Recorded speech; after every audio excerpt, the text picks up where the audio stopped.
Hello student, best year शास्त्र के complete course की सीरीज में वीडियो नंबर 3 चैप्टर 1 परिचय से आज का टॉपिक मैं आपको बताऊंगा आर्थिक समस्या और अर्थव्यवस्था की केंद्रीय समस्याओं के बारे में।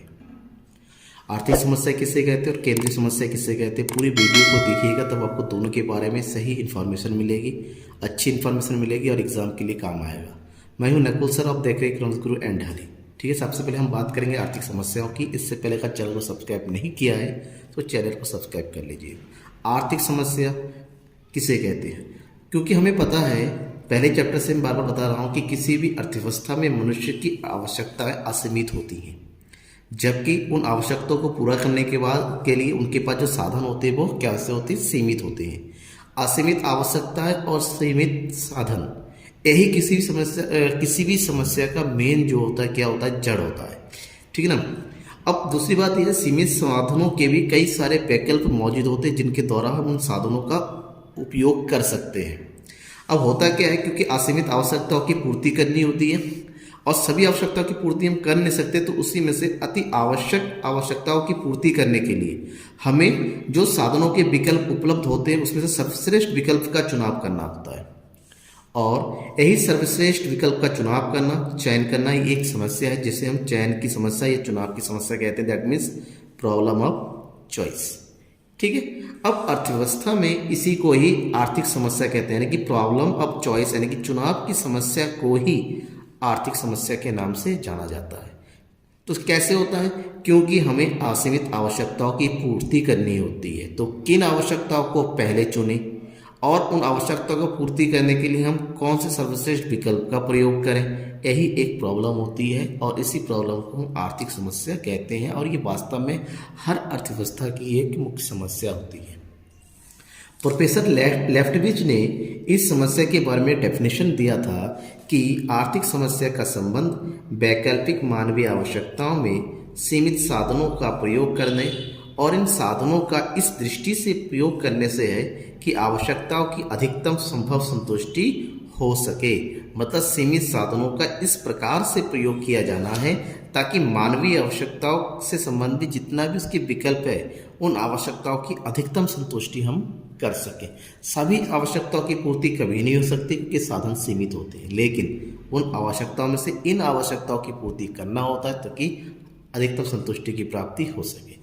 अब बात ये आती है कि आर्थिक अर्थव्यवस्था में ये आर्थिक समस्या उत्पन्न क्यों होती है, यानी कि आर्थिक समस्याओं के उत्पन्न होने के कौन कौन से प्रमुख कारण हैं, इस बात को हमें ध्यान में रखना है।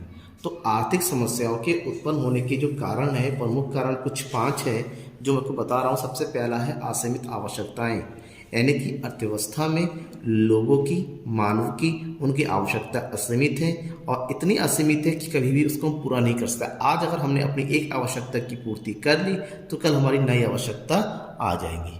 यानी कि दूसरा है आवश्यकताओं की तीव्रता में अंतर। अब अर्थव्यवस्था में जितने भी लोग रहते हैं, जितने भी निवासी हैं, प्रत्येक निवासियों की आवश्यकताएं अलग अलग होती हैं और उनमें जो आवश्यकताओं के प्रति जो तीव्रता होती है, यानी कि आवश्यकता की पूर्ति करने की, वो भी अलग अलग होती है। तो समस्या यहाँ पर होती है किसकी आवश्यकता और किन की पहले पूरी करें। नेक्स्ट, सीमित या दुर्लभ साधन। साधन सीमित होते हैं। जो आवश्यकताएं, मान लीजिए हमने चॉइस कर ले भी लिया, तो उन आवश्यकताओं की पूर्ति करने के लिए जो साधन होते हैं वो सीमित होते हैं। और नेक्स्ट है साधनों का वैकल्पिक प्रयोग। जो भी साधन होते हैं उन साधनों से हम कई प्रकार से उसका प्रयोग कर सकते हैं। तो बात यह आ जाती है, जो विकल्प मौजूद होते हैं तो उन विकल्पों में से सही विकल्प का चुनाव करना भी एक प्रॉब्लम है। तो मेनली इन कुछ पॉइंट को कारण ही हमारे सामने प्रॉब्लम्स क्रिएट होती हैं। तो ये होगी आर्थिक समस्या। अब हम पढ़ेंगे अर्थव्यवस्था की केंद्रीय समस्याओं के बारे में। अर्थव्यवस्था की केंद्रीय समस्याएं क्या क्या होती है, कौन कौन सी हैं। ठीक है। अर्थव्यवस्था की केंद्रीय समस्याओं को प्रोफेसर सैमुअल्सन ने 3 मौलिक समस्याओं के रूप में विभाजित किया है। कौन कौन सी, क्या उत्पादन किया जाए और कितनी मात्रा में की जाए, उत्पादन कैसे किया जाए, ठीक है ना, और उत्पादन किसके लिए की जाए। होता क्यों है ऐसा, क्यों, क्योंकि अर्थव्यवस्था में साधन क्या है, सीमित है, सीमित साधन है और अर्थव्यवस्था में रहने वाले जो लोगों की आवश्यकता है वो है असीमित। तो असीमित आवश्यकताओं की पूर्ति हम सीमित साधनों के द्वारा नहीं कर सकते। ऐसे में हमें क्या करना पड़ता है, चुनाव करना पड़ता है, जिसके लिए 3 प्रमुख समस्याओं का सामना करना पड़ता है। तो सबसे पहले समस्या गवर्नमेंट के सामने आती है, क्या उत्पन्न किया जाए, क्या उत्पादन किया जाए, वास्तव में है क्या, ये जो है चयन की समस्या है। ठीक है, चयन की समस्या है। यानी कि सबसे पहले गवर्नमेंट को ये देखना होता है कि जो लोगों की आवश्यकता है, जो लोगों की आवश्यकता है, उन आवश्यकताओं में से ऐसी कौन कौन सी आवश्यकता है जिसको हम क्या बोलेंगे, अति आवश्यक बोल सकते हैं, कि जिसको पूर्ति करना बहुत ज़्यादा जरूरी होता है। तो इन अति आवश्यक आवश्यकताओं की क्या करनी पड़ती है, उनको चयन करना पड़ता है, और ये चयन करना एक तरह की समस्या होता है। और उसके बाद अगर मान लीजिए हमें पता चल गया कि हमारी ये आवश्यकता है कि अर्थव्यवस्था में मान लीजिए लोगों को खाने के लिए खाना चाहिए, और खाने में सबसे पहले लोगों को क्या देना है, गेहूँ प्रोवाइड करना है, गेहूँ बांटना है।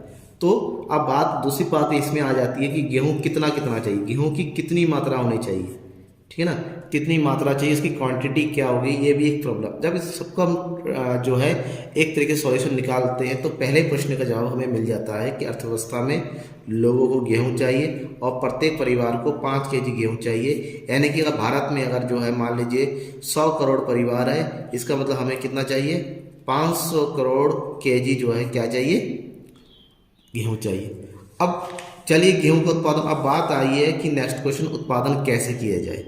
उत्पादन कैसे किया, वास्तव में किसकी समस्या है, ये तकनीक की समस्या है, तकनीकी के चुनाव की समस्या है।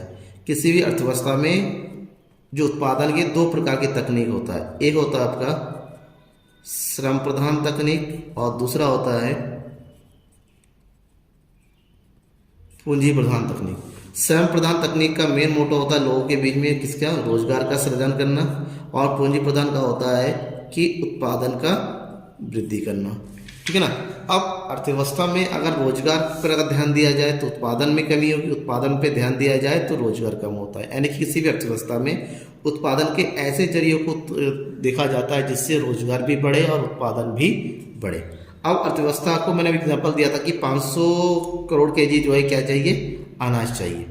अब अनाज जब उनको चाहिए तो ऐसे में उत्पादन अनाज का कैसे करें, श्रम प्रधान, यानी कि लोग अपने खुद के खेत में करें, या फिर जो है डायरेक्ट पैसा लगा के खरीद के लेके आया जाए।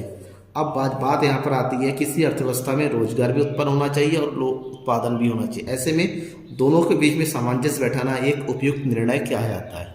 अब गवर्नमेंट ने मान लीजिए यहाँ पर भी डिसीजन ले लिया कि हम जो है अपने यहाँ पर भी कुछ उगाएंगे और कुछ खरीद के लेके आएंगे। अब इस समस्या का निवारण हो गया तो उसके बाद आता है कि उत्पादन कैसे किया जाए। वास्तव में ये जो समस्या वो किसका समस्या है, वितरण की समस्या है, ठीक है ना। वितरण की समस्या का मतलब किस तरीके समाज में गवर्नमेंट की तरह उत्पादन का क्या हो जाए, समान वितरण हो, यानी कि समान तरीके से लोगों तक जो है उत्पादन को पहुंचाया जाए। तो यहाँ पर गवर्नमेंट के सामने प्रॉब्लम आती है इस बात की।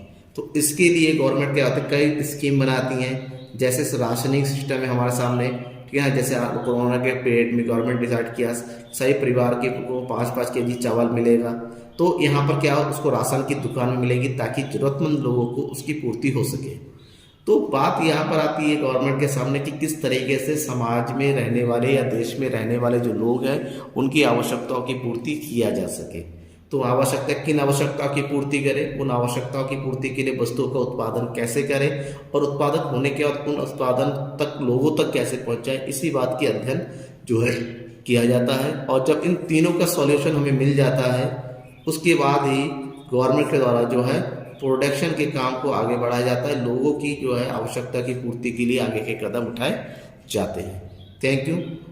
आशा करता हूँ आपको वीडियो जरूर पसंद आया होगा, तो बने रहिएगा। आपको अगर कंप्लीट कोर्स पाना है, ठीक है ना, पहले व्यष्टि अर्थशास्त्र फिर समष्टि अर्थशास्त्र के पूरे कंप्लीट सारे वीडियो आपको मिलेंगे, ठीक है ना। सब्सक्राइब कीजिएगा, शेयर कीजिए अपने दोस्तों के बीच में।